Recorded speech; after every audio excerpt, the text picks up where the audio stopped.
Most of the time, it's just excitement and nervousness comes from the same space in your stomach. But honestly, that window from 1 to 4 is when I create the most. But anyway, you put the 2 voices together and you get, young lady, bring me a sandwich from the dumpster.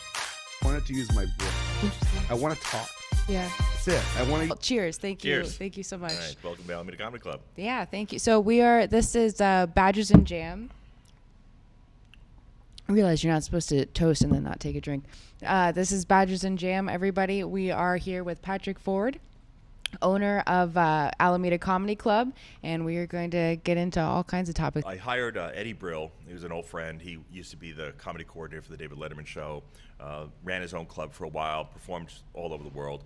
And so he was coming out to do a set at Mill Valley at the Throckmorton, and so I hired him as a consultant, and we put 2 folding chairs in the middle of the room. We sat down facing each other, and we said, all right, Eddie, what makes the perfect comedy club?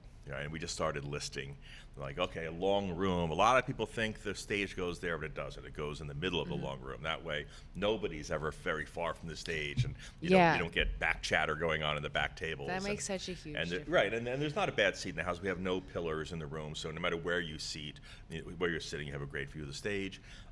We argued about the exact height of the stage, given how it's the average height of a comedian, and how you want to be close to the audience, not too high, looking down on them for close up. And we picked the black and red color scheme, which is sort of the classic comedy club, curtains, just one thing after another. Every table, every chair is positioning and facing the comedians made a difference.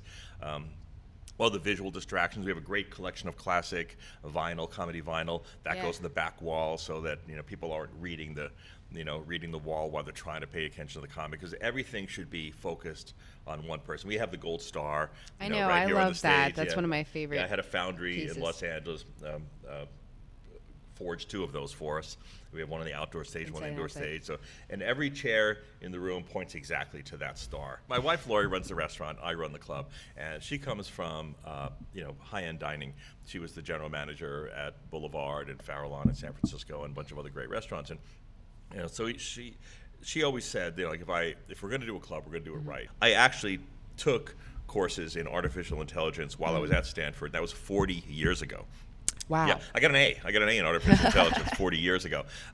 Not quite the same technology as you see today, And then when I had that first company, Level 4 Interactive, one of the first things we did was we developed the very first spelling checker for the Macintosh ever, and had to do it from scratch. We had to write our own dictionary. We had to write all the logic for it. We had to write the integration into the other applications. So it was very groundbreaking. And we did some theoretical work on those days on what's called a neural network, which is the underpinning technology to, most of the AI systems that are out there today.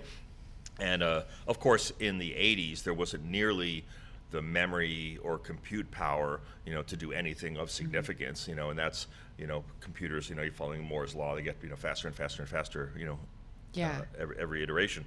And it's only really been in the last decade that there's been enough compute power to really accomplish the things that people, were talking about back in those days, and now we implement them. And things like facial recognition on your phone and things like that. You don't realize, most people don't realize how much compute power that actually takes to do those things. They said I was supposed to go out on a roundup, and he said, go in the barn and you'll meet Mark in there. So I go in, and Mark has a cow in the stall. I said, what are you gonna do? So I'm artificially inseminating, this cow, and he's pulling on the plastic glove. That's what she did at the table. And he says, and what happens is that one goes up the poop chute to hold the cervix while the other thing goes in. He goes, so well, what do you want me to do?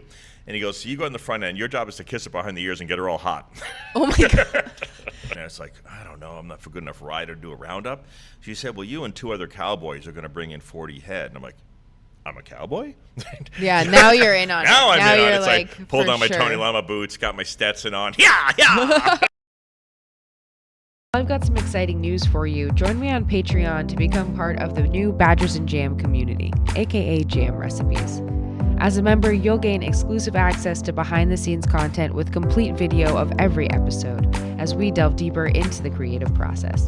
I'll personally be sharing insider tips on branding in the digital era as a marketing professional of over 10 years. Plus, you'll have access to a treasure trove of tutorials and exclusive content brought to you by each of our one-on-one interviews. Say goodbye to wasted hours and hello to creating your own high-quality assets efficiently. Together, we'll level up your branding game and establish your unique identity in any creative industry. It's time to bring out the best in your brand. So are you ready to elevate your brand, embrace your creative process, and achieve digital success? Join me on Patreon now, and let's embark on this exciting journey together. Mic signups are every Monday until midnight. There's a form on our site, open mic signups. You're going to ask a couple questions. I'm going to say, how many people are you bringing with you? You're going to try the food and drink, and do you have your stage name or whatever.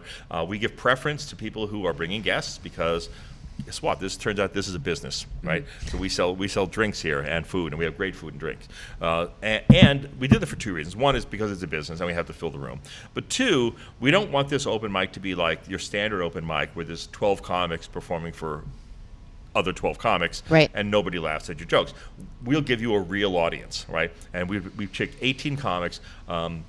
We will get sometimes 40, 50 people apply each week. So odds are against you to get on. But if you have a couple of friends that you can bring along with you, you'll move to the top of the list. That means if I have 18 comics on average, they bring one and a half friends. That's going to put 50 people in the room. We'll probably have another 10 civilians from the neighborhood who like to come to see open mic. So our open mic show is usually about a 60-person room, which is a nice crowd. Yeah, it's great. I love this mic. And you'll get real laughs, and we'll videotape it for you. And you're on an actual professional comedy club stage. You'll get, the whole treatment.